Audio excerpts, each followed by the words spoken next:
87th Precinct podcast.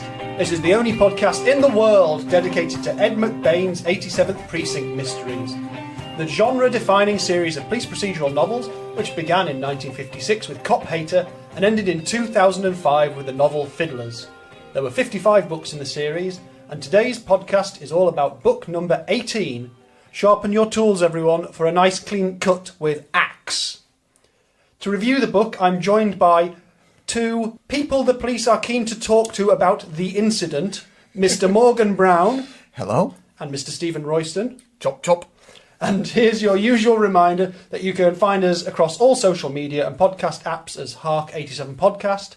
And if you'd like to drop us perhaps $3 for a digital coffee via PayPal, you can visit ko-fi.com, ko-fi.com/Hark Podcast, and you can donate towards running the show. And you can use the hashtag LitHappens if you want to find other literature and books-based podcasts online. That's the written bit out of the way. It's all downhill from here. What I thought we might do in this episode, fellas, is a bit of an overview of the series. Mm-hmm. So we're 18 books in, and it starts in 56. We've reached 1964 with this book. So for the benefit of perhaps a new listener, should there be any, hello, new listener, could we describe what the 87th Precinct series is all about? What is it? Well, it's a series that details the daily work of a busy police force in a New York-like city on the east coast of the USA. Yeah. Specifically the detective division of that precinct. Well, absolutely, yeah. None of your uniformed cops there, particularly, or they crop up occasionally.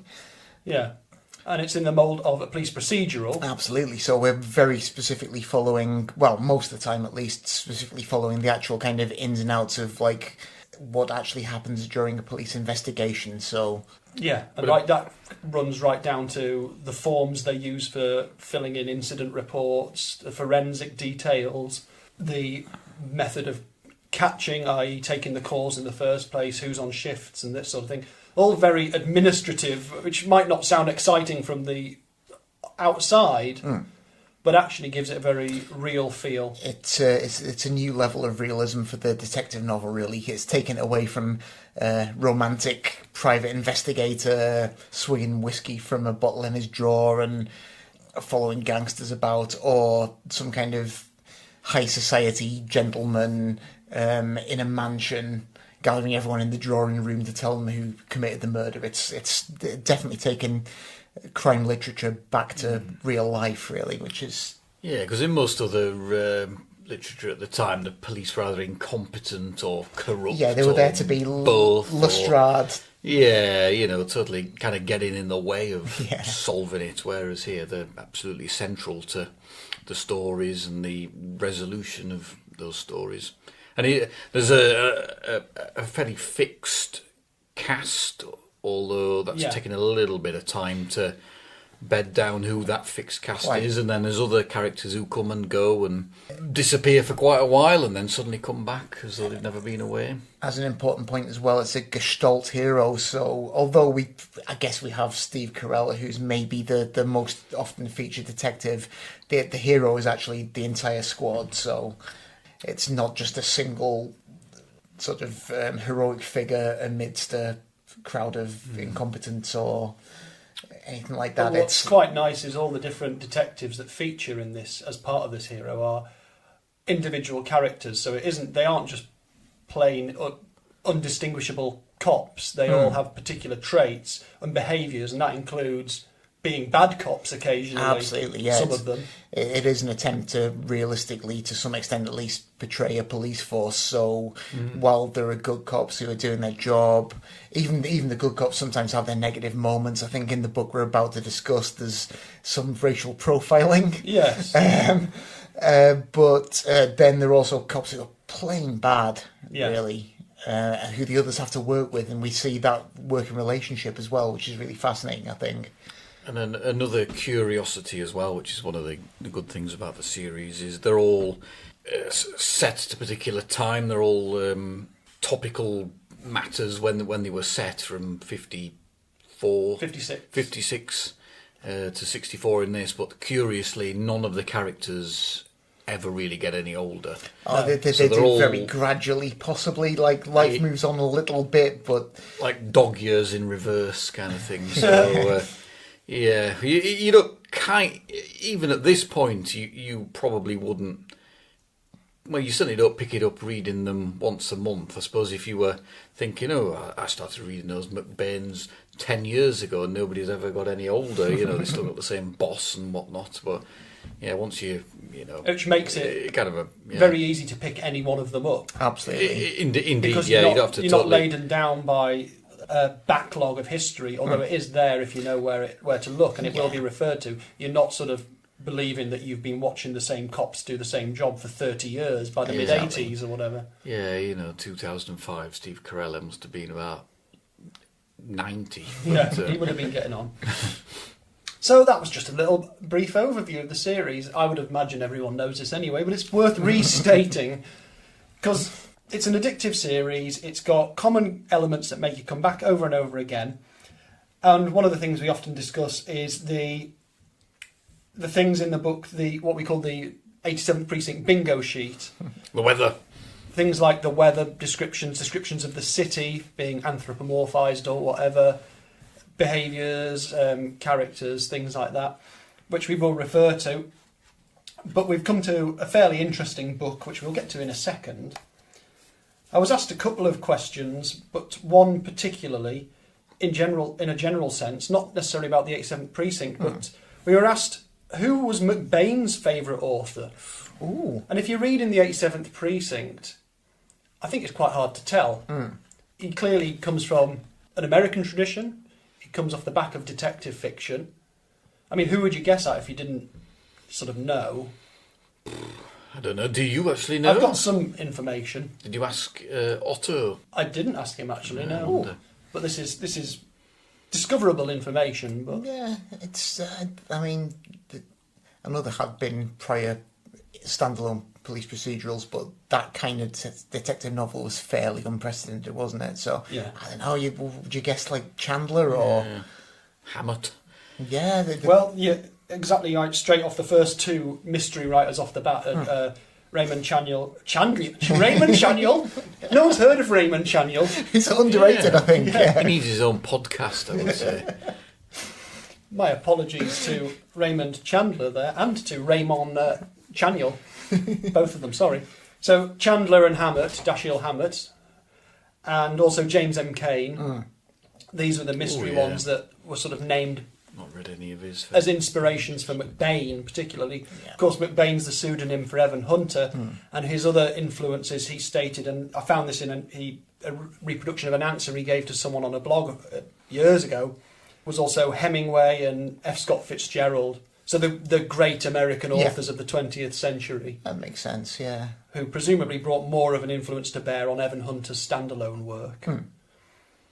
But I've not read masses of that, so it's quite hard to say. I think, like, sort of Hemingway with the sort of direct, kind of compact prose and these sort of punchy little sentences, you can definitely see the Have you read much Hemingway? Only a couple of bits, but I can see that would make sense.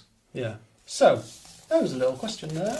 That was submitted by my brother, Oh, who bought his first McBain books in the wild when we were in London on the weekend. yes. So we Yeah, found I'm that, in a headlock at the time. fortunately, the addictive nature of these books is such that it doesn't take much once they've got their hooks into you to make you want to collect them and read them. Very true. And Gary is now reading them in order as well, so It's the only way to read them. yeah. It's exactly how I didn't read them.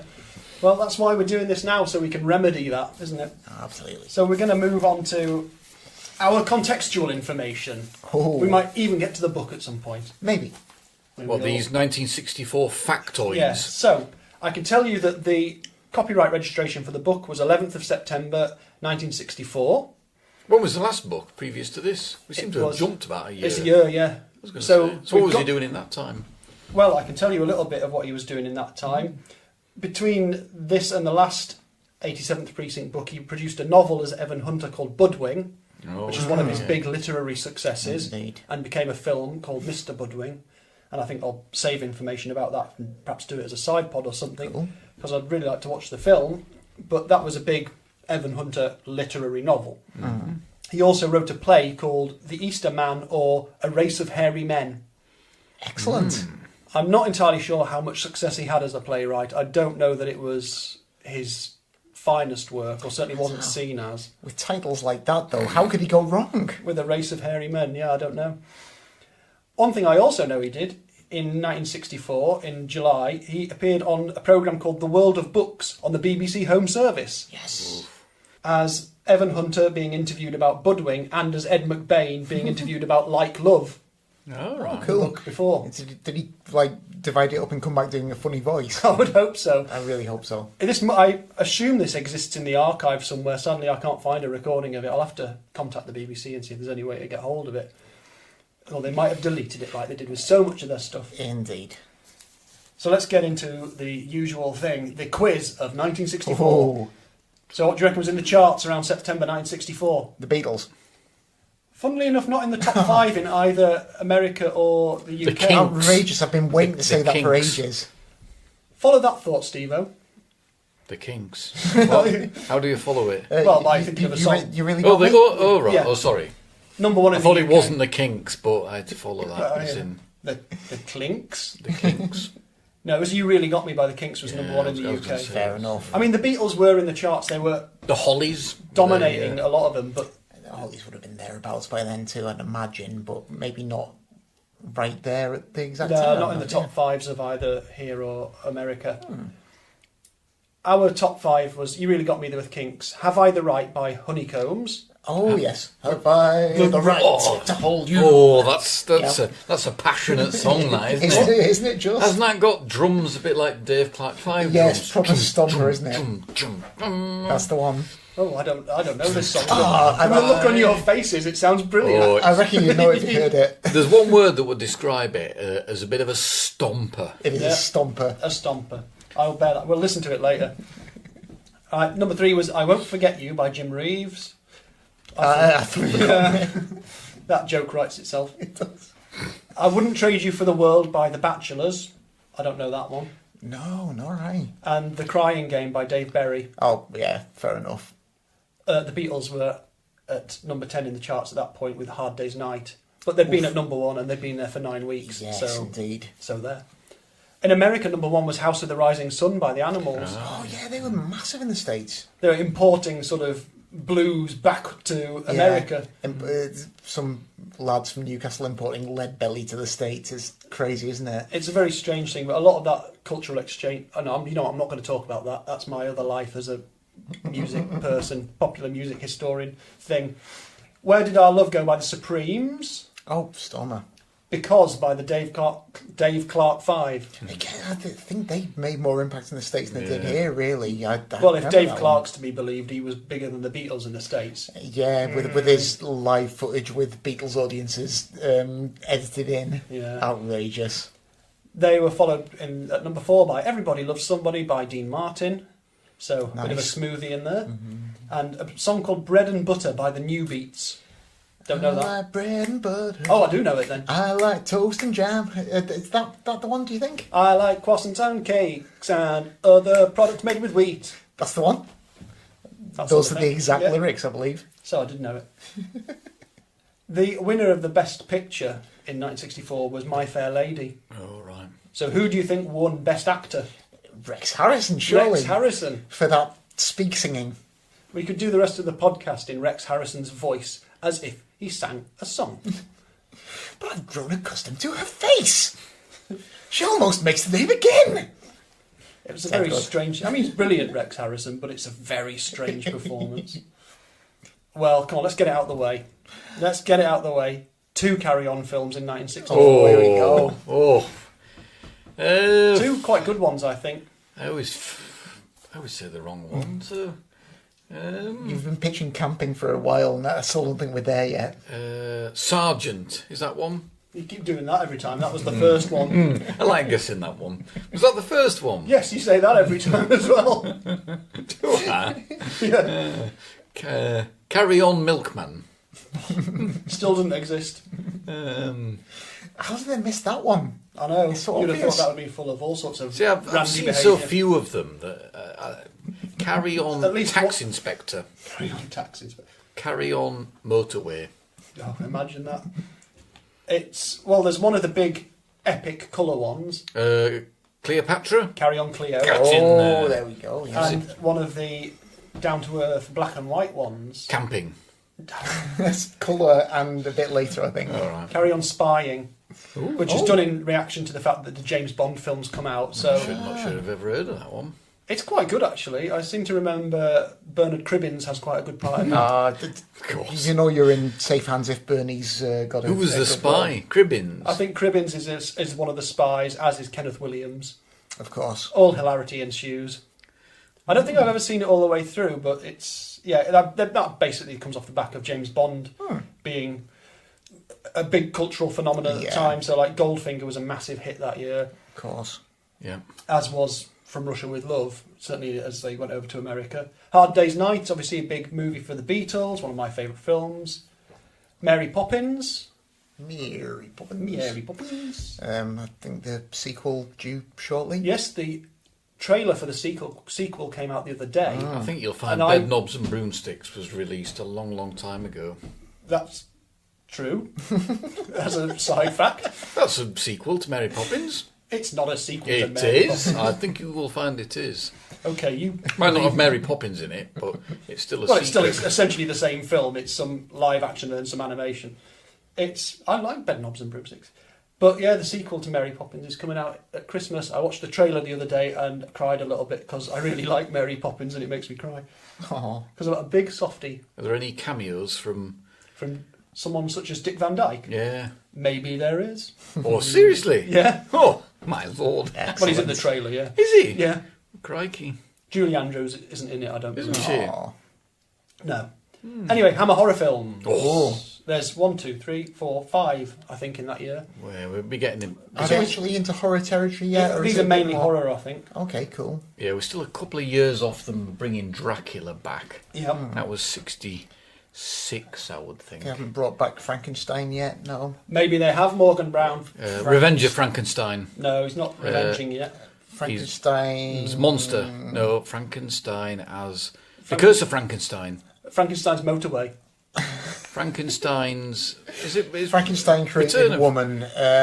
No, it's Evil of Frankenstein. Oh, Evil of... See, I used to... Once upon a time, I would have known all this.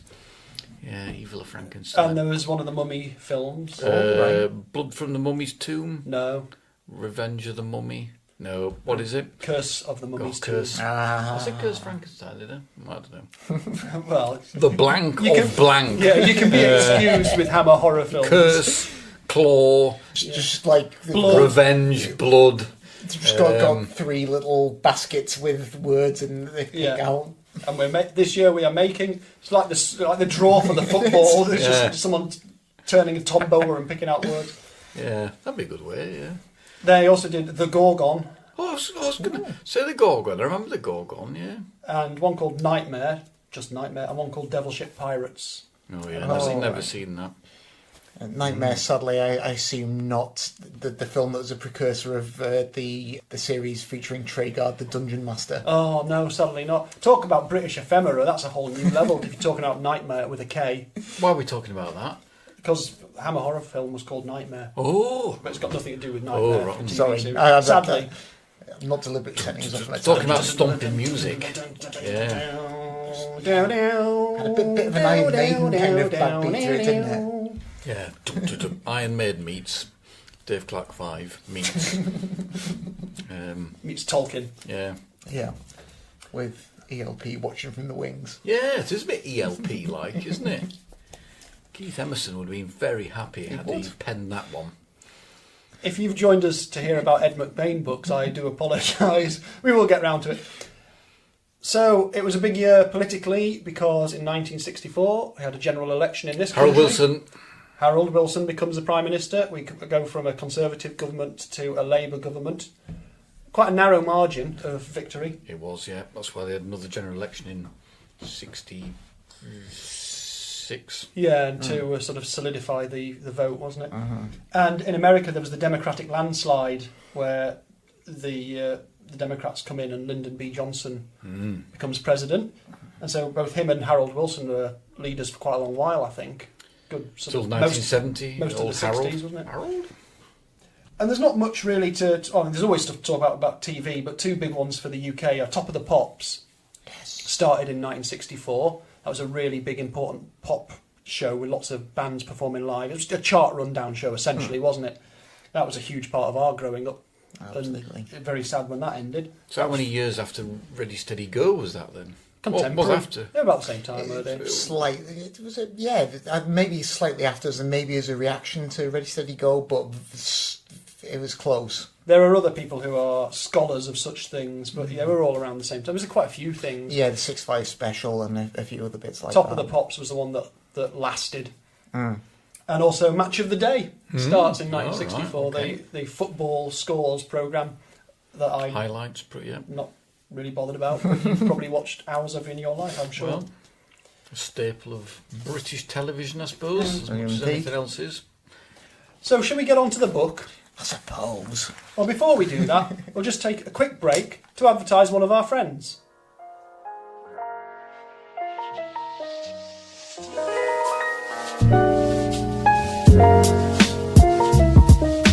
Do you love books and booze?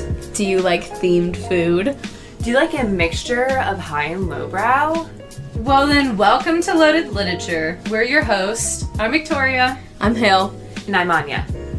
This podcast began as a book club that expanded beyond our reading room. We cover one book in a month and break it down by analysis, background context, and adaptions, all of which will be paired with alcohol and food. So please come join our book club. Episodes air Wednesday at 10 a.m. Pacific time, wherever you listen to podcasts. You can find us on social media at loadedliteraturepodcast.com, Loaded Lit Pod on Twitter, or Loaded Literature on Instagram. We all have our own individual social media, so please follow us there as well, and come join the conversation. So here we are in 1964 with the novel Axe, or if you live in the UK, Axe. You would have heard the silent E there. The way Important distinction there, yeah. Well, this is one thing I will, remain proud about is, as British readers, we get more letters of McBain because of the word axe being spelt correctly. And if we factor that in, and so words like colour are spelt with the extra letter as well, we get so much more McBain for our money. A lot more value, definitely. May I have general impressions first off you guys? What do you think of this one? Sounds like a character, that, doesn't it? General impression. General impressions. Don't remember him.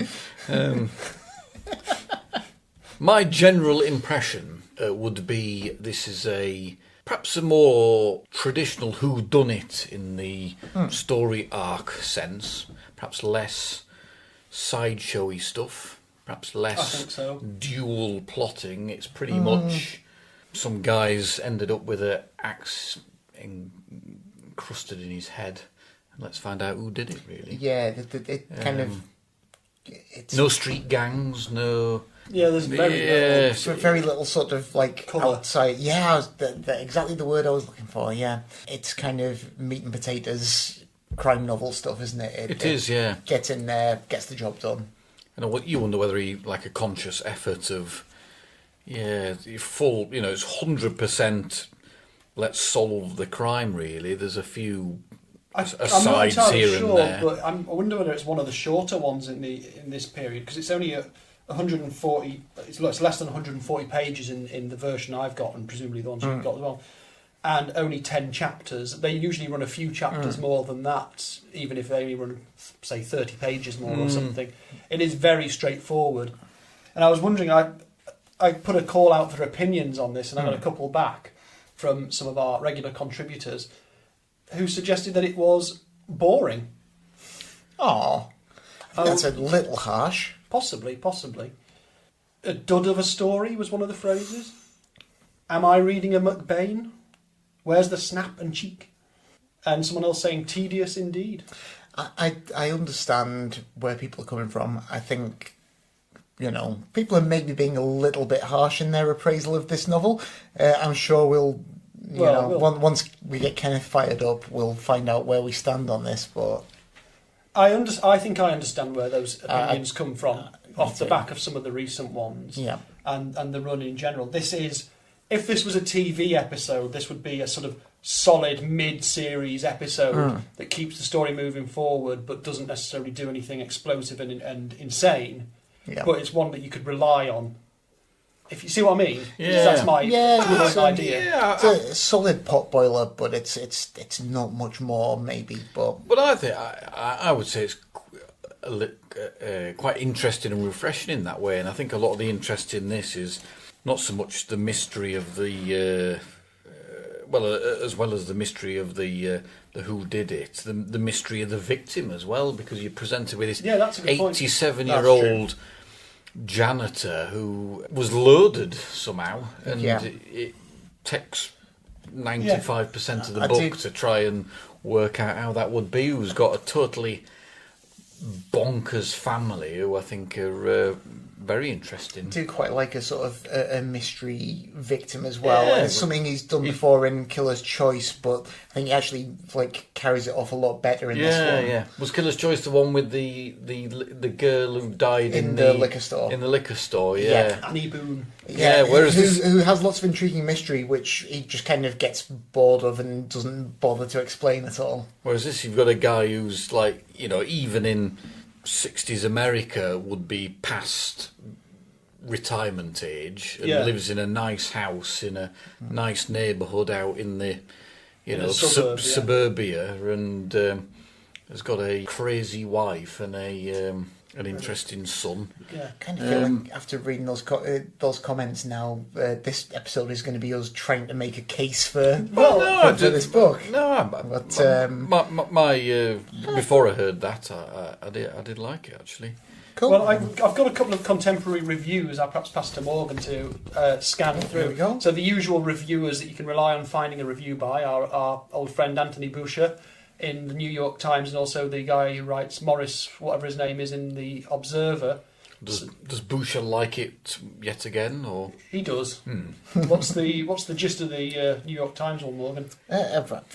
It's not very long, is it? So I can just give you Zip the through entire it? thing. Yep. Unless one counts V in the suspense category, Ed McBain's Axe must have the shortest title of any suspense novel. The weapon is embedded in the skull of an 86-year-old janitor who has been running a crap game in his basement. Spoilers, sorry. Wow.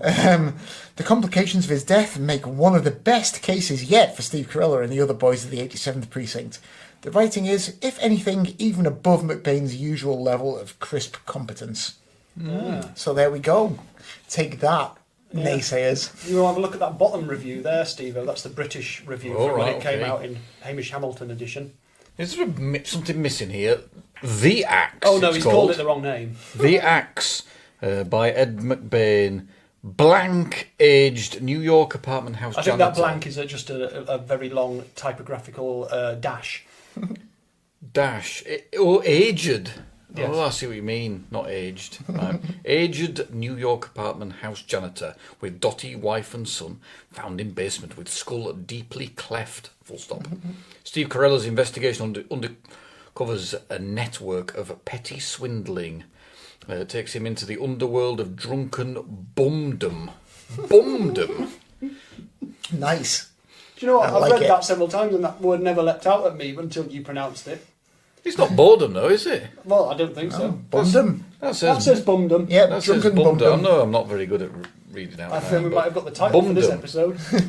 Eccentric characters include the members of the Happy Kids, a club for octogenarians. Good realistic dialogue gives you a strong feel of New York in winter. A satisfactory instalment of the saga of the 87th Precinct. And that's from Maurice Richardson, The Observer, 13th of December, 64. I do hope that is how he speaks. With Well, one would imagine a so. peculiar The Scots axe, yeah, sorry brogue. for my stuttering was, start to that. I was, I thought it was It's all right. one sentence. So it was clearly well received at the time. Yeah. And I think that's very interesting given that I know that the people who made the comments about it online to us love the series. And so for it to be poo-pooed by them in contrast to that's this very interesting. early enthusiasm by these reviewers is quite interesting. It is. So I think they've they've given a sense of the plot. Someone is murdered in a basement, he's got an axe in his head, the book is called Axe. Yep. the investigation begins. There's an immediate prime suspect, but that doesn't last very long, to be fair. But So you mentioned this before, You look at the back of my book, and it's as though he's the main suspect for the entire novel, whereas he's the prime suspect for about half a page, isn't he? Yeah. Until Carella decides he didn't do it. You've talked about racial profiling. So one of the first things that happens is this is a poor neighbourhood where this guy is the janitor, and someone who he hires as a guy to chop wood is a big black guy who is portrayed as being, I don't want to say backwards, but I'm afraid that's the sort of word that would be used at the time. Perhaps a bit, a bit of a homebody. He lives with his mother still as a grown man, and he's hired to chop wood. I hated saying backwards. I wish I hadn't said that now.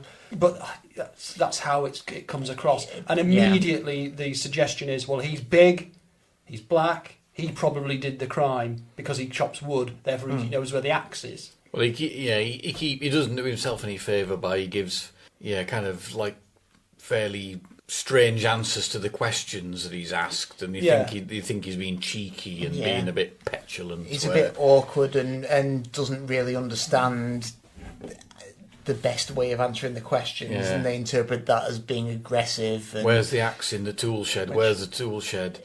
In the yard, where was the axe? It just goes around in a circle. When I first started reading that section, I was thinking, this is really uncomfortable to read now, but actually it's probably what happens with the police quite a lot of the time now. Yes, well, this is something that's, if anything, is probably worse now than it was then. Yeah, it still seems alarmingly pertinent, if nothing else. We could definitely do with a few more Steve Carellas out there asking these questions, because Carella's the guy who realises, well, he needs more time to answer the question. He needs the opportunity, and we need to give him the chance to we need to understand him before we leap to judgment here. And very quickly, he's sort of eliminated from inquiries. He comes back into it later on, of course, as things come to a head. But it's... come to a head, No pun intended. Yeah.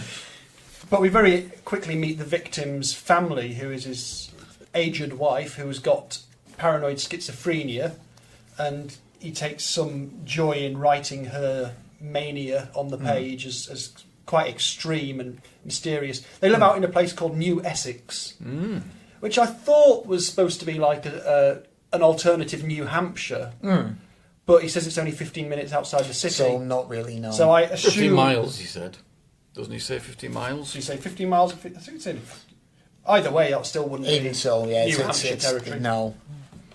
So I think there is a It's place where they just would name Essex somewhere outside of New York, not Yeah. very far, which... So it's some kind of relatively cosy suburb anyway. We can glean from that. Perhaps one of our American listeners might have a better clue about what the suggested equivalent was. We can just assume it's away from the big smoke, basically. It's mock Tudor.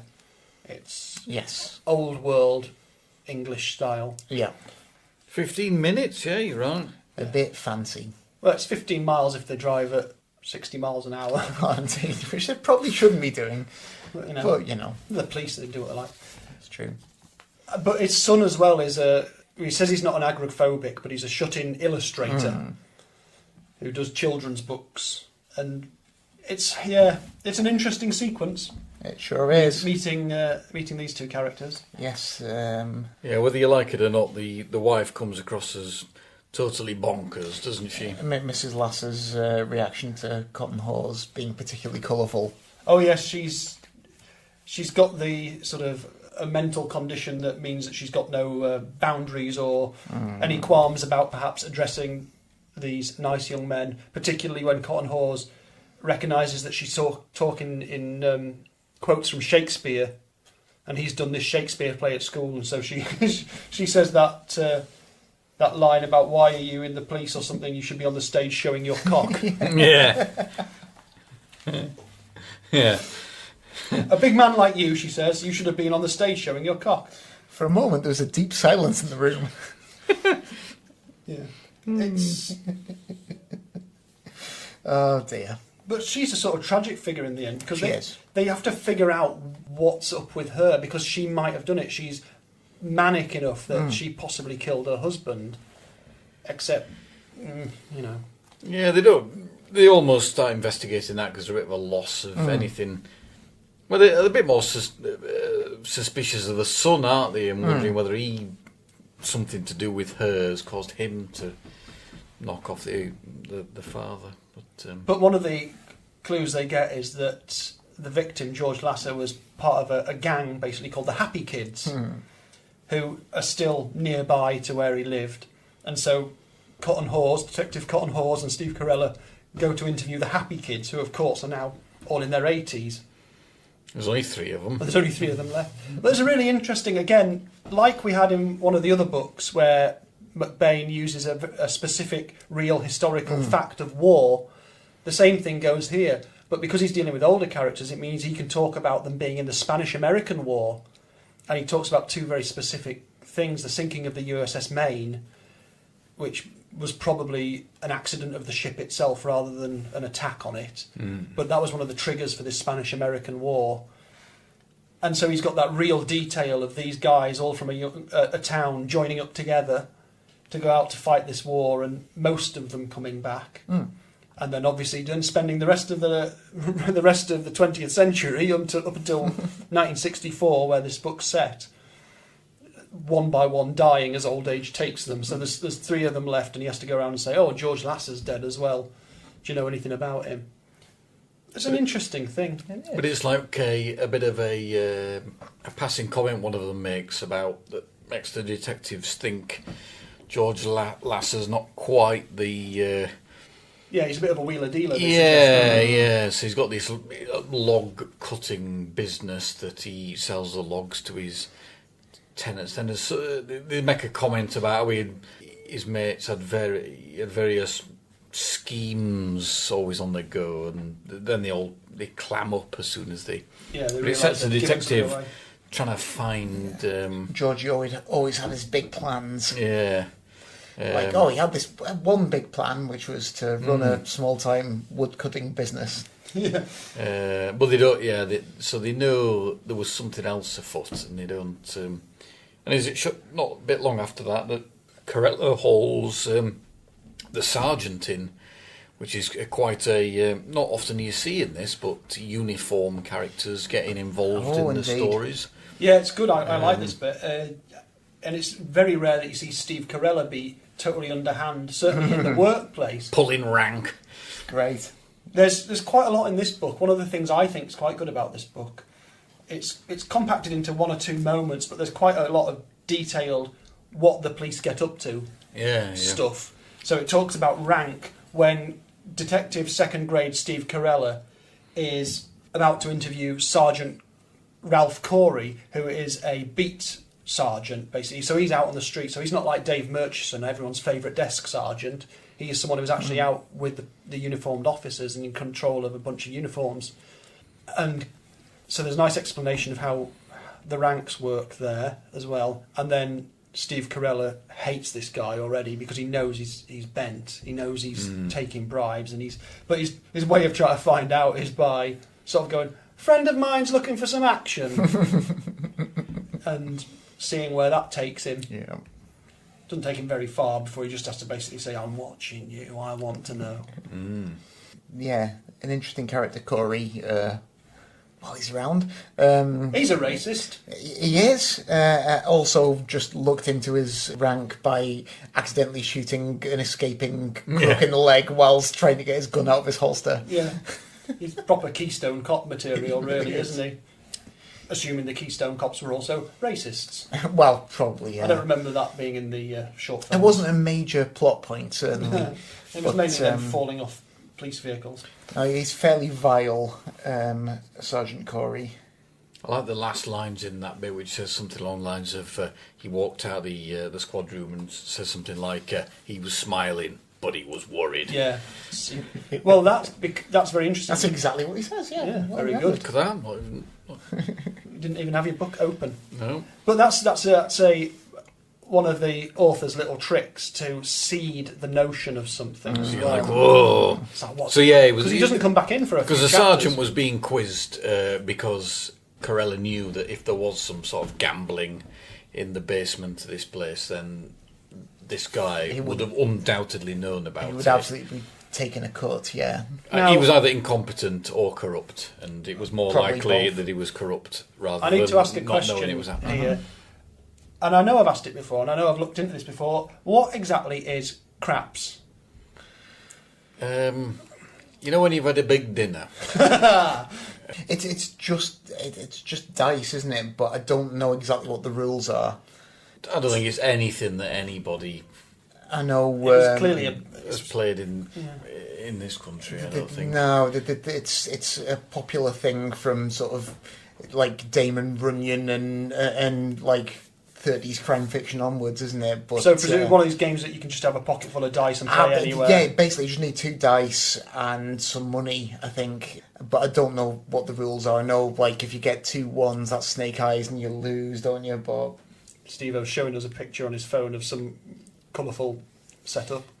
But yeah, even though I've read loads and loads of Damon Runyon stories about people playing it, I never actually got round to finding out what the rules were. When I was young and I got my first computer, which was a Commodore Plus 4, the weirdest Commodore you could possibly get that no one in this country made games for particularly. That's a whole. I could do a podcast about my life with a Commodore Plus 4. But it came with a tape of games that had been programmed in BASIC, beginner's all-purpose symbolic instruction code. Indeed. Because I learned how to program using that in BASIC. But one of the games on this tape was called Craps. And I can't remember, I think it was probably just a dice rolling simulation thing. I can't remember how it worked. But even before I think I knew craps was a rude word, or crap was a rude word, it's like, I can't load a thing called craps. It's just... Jesus. It's just someone will come and arrest me. Yeah, it's such a mild rude Well, it word must as be well. fairly complicated because the rules go on for flipping. Wow. Is that from Forever. the website of the official Craps Corporation? That looks daunting. I'll never become a mid-20th century basement gambler at this rate. Well, let's do a spin-off podcast where we learn to play craps over 52 weeks. Gambling with 3 5 hours keys. a time. There's a shooter and a stick man. A shooter. From what I Each understand... round has 2 phases. Come out and point. This sounds almost as complicated as A come out cricket. roll of 2, 3, 12 called craps if the shooter is said to crap out. Ends. Oh god, yeah. It looks fairly complicated. Let's maybe not get into Let's that right move at the on moment. from craps. That's the thing, isn't it? Sort of all these things point to there's an illegal craps game going on in the basement of this thing. Sergeant Ralph Corey probably knew about it. The thing that's frustrating Corella and Hawes is they can't get anyone to confess to anything. Not even to say they were there. Not even to sort of just save themselves from a murder rap, basically. So eventually Danny Gimp, the stool pigeon, gets a couple of names to Steve Carella. And one of the good things about this book is Danny Gimp, who we already have formed a relationship with in 2 or 3 of the early books, we get a lot of his background in this. Yeah, I love that. I really enjoyed it. I wrote a little history of Danny Gimp. Sounds like this. Born Daniel Nelson, we know that much. We know he's, in this book we learn he was born on Culver Avenue, which is one of the main streets in Isola. In 1938, Danny Gimp helped the 71st Precinct with busting a whorehouse, as it's called. Because he's a stool pigeon, he's a snitch, and he helped them, and he got $500 reward. Having had a cold at the same time, he took that money and thought, well, I'll go out to California for a bit, so you get a bit of sun, get myself feeling better. As he gets over there, he's having a nice time, meets a man in a bar, and they start drinking together. And this guy says, do you know what, let's carry on drinking, but we need to go back to my house to pick up some more money so we can carry on drinking. So they tootle off, driving, presumably drunk already. He pops into this house, one of these big LA Spanish villa type buildings, and comes out and is immediately caught by the police with loads of money and jewels in his hand. And Danny Gimps sat in the car going, what? And ends up getting a 5 stretch in jail, which turns out to be really useful to his trade because it means he's not lying to other criminals when he says, yeah, I've done a stretch. Yeah, they went down on a burglary rap and then he just seemed like a legit criminal. Whereas actually he's never done anything illegal in his life and just listens out and he's the informer. And he always meets Corella in a place called Andy's Pub. So that's been named a couple of times in this. But he gives Corella a couple of names to follow up on this. I think what's really interesting about this book is it is a piecing together book for the cops. They have at least like 3 or 4 days in 1 week where nothing happens, but they've got enough little bits that they just need that little extra thing to happen, and that's one of the traits of these stories, isn't it? The bit of unexpected information or whatever comes along. So we don't really have any comedy characters in this particularly. No, not really. So that's one that we don't tick off on the bingo chart. Well, Bingo card. because I suppose it's the wife, isn't it? But she's not really. No, it's funny more without- tragic Yeah, exactly, rather than yeah. comedic, yeah. And even the character who's called Ali the Shark isn't particularly funny. No, He's a reformed con. yeah. Yeah. What about the homicide detectives? There's a couple of stand-ins, isn't there? Yeah. It turns out like the other homicide detectives are just the same as the... They've gone on holiday together, haven't they? To Miami. Yeah, so that's Monroe and what's his Monaghan and Monaghan, Monroe, the yeah. usual homicide detectives, aren't there, and they're replaced by a couple of homicide detectives called Forbes and Phelps, who are just as bad, just as useless and wind up as the rest Yeah. of them. Apparently, pairs of homicide detectives always have to be alliterative too. Yeah. Don't they go on about some crime that involves a 102-year-old man being killed by his wife because she didn't? Or he's He's killed by his mother or something. Yeah, because she didn't like his 26-year-old girlfriend or something. They think they get the only real comedy in the whole book. Well, that's probably chapter 1. Yeah, it is, yeah. They do get this guy, Ali the Shark Spadino, that they interview because he's probably been at the craps game. That's the only thing he's doing wrong, you know. But he works in a bookshop, which gives a classic Ed McBain moment is Cotton Hawes trying to trip him up, suddenly says to him, "Who wrote Strangers When We Meet?" Absolutely, yeah. And the answer is, of course, Evan Hunter.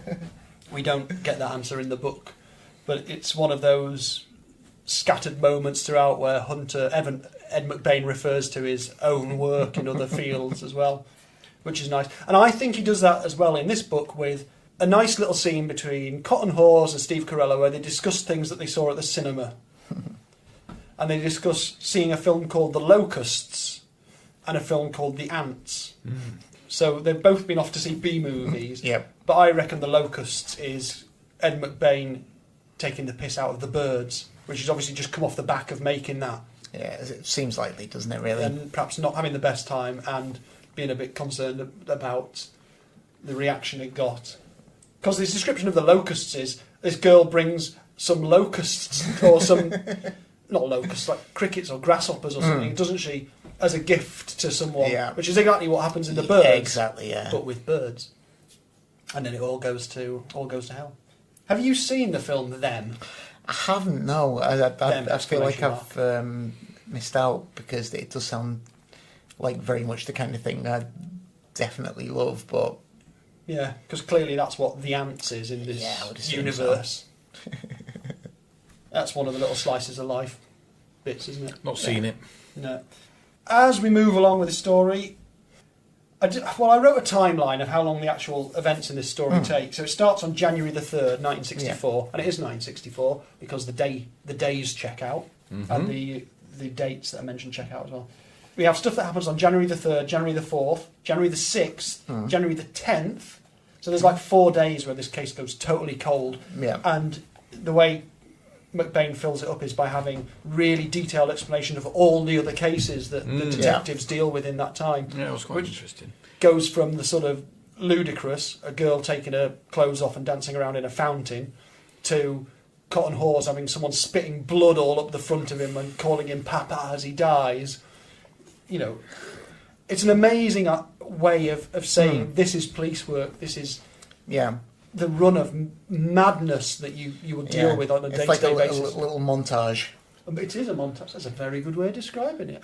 It's like the bit in a romantic comedy where people try on hats but with more spit and blood. So we have January the 10th, January the 13th, 14th, 16th, and on the 17th everything comes to a head. So just over a fortnight then. Yeah. Which, you know, I can't tell if that's a long time or a short time, really. Sometimes Doesn't it's seem cases... bad, to be honest. It's probably quite prompt for one of these investigations. I'd have thought for it to be fully resolved. Indeed, yeah. But as the books go, probably quite short. In that During the meantime, that's not right. During the meanwhile, That should be a new phrase, that, shouldn't it? During the meantime, I'll go make a cup of tea.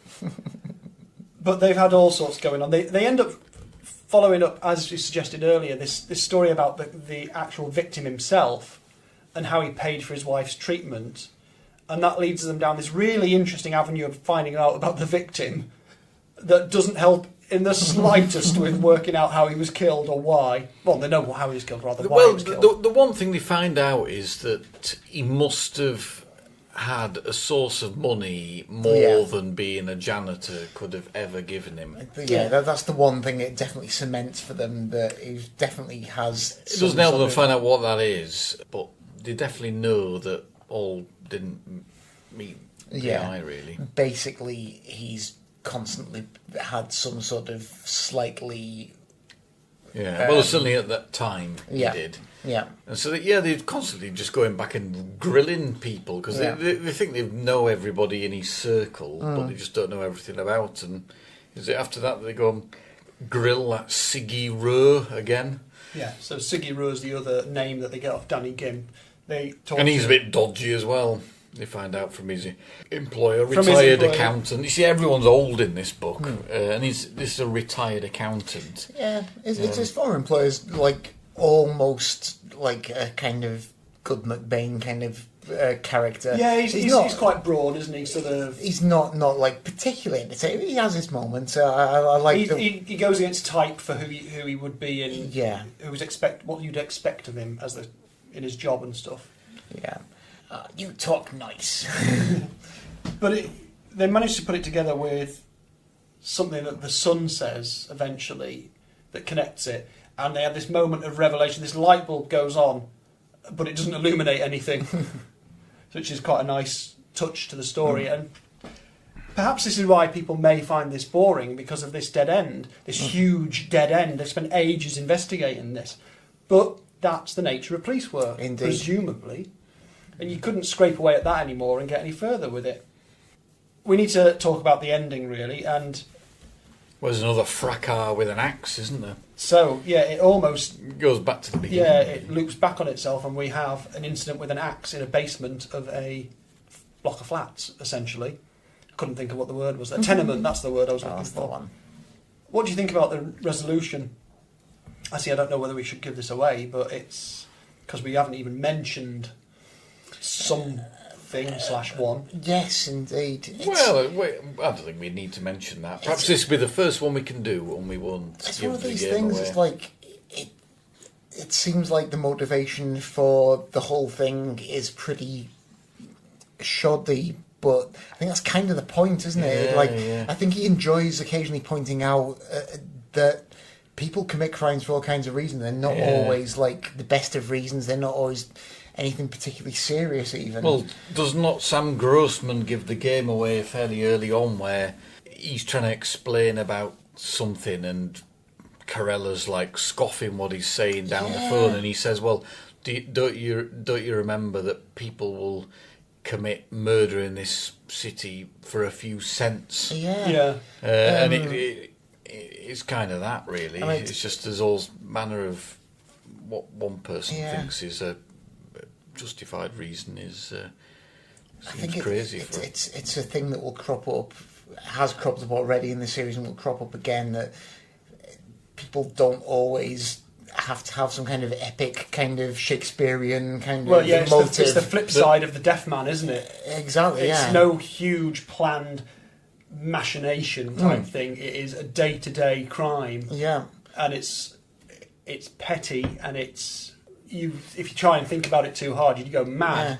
Yeah. Like sometimes the person who's committed the crime doesn't even really, if you actually ask them, they can't really back up why they've done it either. But I think people do commit crimes like that. So I think, I was quite satisfied with the. Although it's not like sort of in a traditional dramatic sense, kind of, some Greek tragedy, and probably wouldn't be too happy with it. I think it works. It makes sense. Fair enough. I agree. Well, I think we've left enough there to tantalise the as yet axe virgins. Yeah. So more people can read it and then tell us that they thought it was terrible. Yeah, so perhaps we should contemplate winding up Kenneth and seeing if we can put our scores into it. Oh. And while I start pumping coal into his chutes, I will pass Steve over the ticker tape to do his revision of the last couple of Into his Perhaps you could shoes. give us the last 5 We don't got the scores. graph to hand. Is the graphical display The not graphical working? display is there as well somewhere, but you know. Oh, there no, it is. yeah. We're on an upwards trajectory at the Oh, moment. I see you wanted the trend, I see. Yeah, well, so yeah, well, there we are. I won't. We're still talking the high point of King's Ransom at 89, and the low point of Till Death. Like Love. Is it? Where's Till Death on there? 69. Yeah, 67. The Empty Hours. Oh, yeah. Came in worse than that. That was a structural issue.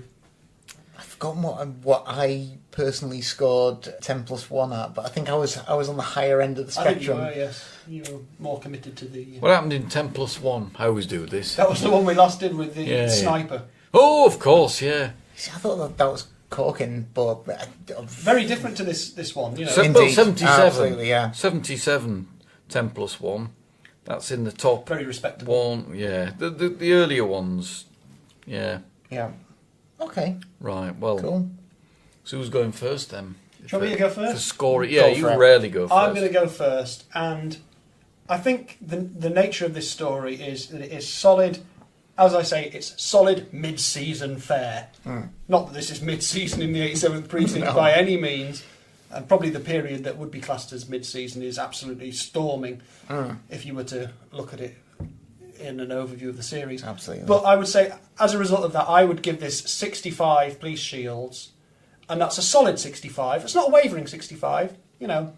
That it could be higher, but I think 65 sums up the... This is rereadable, it's reliable, it's a good story. You can get through it in 2 or 3 sittings and enjoy it. So it gets a 65 police shield rating for me. Bleep bloop, Kenneth. Well, okay. I'll pass that on to Steve-O. 65. Well, That noise. no, I must admit I was surprised at our listeners not liking it, because I very much enjoyed rereading it, and I quite liked the... Perhaps sometimes I get a bit frustrated with the bunting sometimes that you get. Oh, right. So I was quite... Crime bunting. Yeah, I was quite... It was a proper whodunit, really. Yeah, I suppose it is when you but boil with it down. quite an interesting cast. Yeah. But then again, not cutting to the chase, I would say 75. 75. Whoa. Oh, a 10 police shield advance on Yeah, my I would say, yeah. And Mr. Morgan Brown. Okay, well, I mean, I was interested to see the comments that we got. I think everyone's a little bit mean to it. That said, I do feel like it's a relatively perfunctory kind of entry into the series. I think perfunctory is a good word and not a bad word. I don't mean that in a It's a not derisive. pejorative at all. No, absolutely. It's keeping the series going, and it does a good job. I missed the bunting. I'm sorry. I think Put out more flags, says Morgan. that narrative voice that sometimes is so like strong in there isn't really Yeah, that's a particularly good a point, presence actually. there, It's not and I really. missed that a bit, and I missed some of the kind of quirkier characters. That said, I think it rattles along beautifully, and it was very entertaining, and I read it in like a day and a half or something, and it was loads of fun. I'm going to give it. I'm going to go low just because I feel like I score highly too much. I'm going to go for 62. I think 62. Okay. That silence was the sound of a very smooth running Kenneth doing his calculations and returning the value of 67 police shields. Well, there we go. Well, I think that's fair. Where's that in the scheme of things? The scheme, bottom. it's low. I will say it's low. It's down there with the Empty Hours, but The worst book yet. but it. You know, that's funny I because feel a then bit mean now. in terms of our scores so far, that makes it look like it's one of the lowest ones. But I think it's more a reflection of the nature of the book in the grand scheme of things than a lack of quality Yeah. in the book. No, that's it. We know there are highs to come. We also know there are probably lows to come Yeah. as well. Have we undermined our argument? That's one of the questions. Well, who knows what will turn up when we return for the next episode? What was the next one? The next episode is about the book He Who Hesitates. It's another one that's new to me, so I'm excited. A bit different, this one. A bit different. It's causing Steve-O's brow to Yeah, furrow. I'm trying to remember whether it. Yeah, yeah. Oh, I hear uncertainty.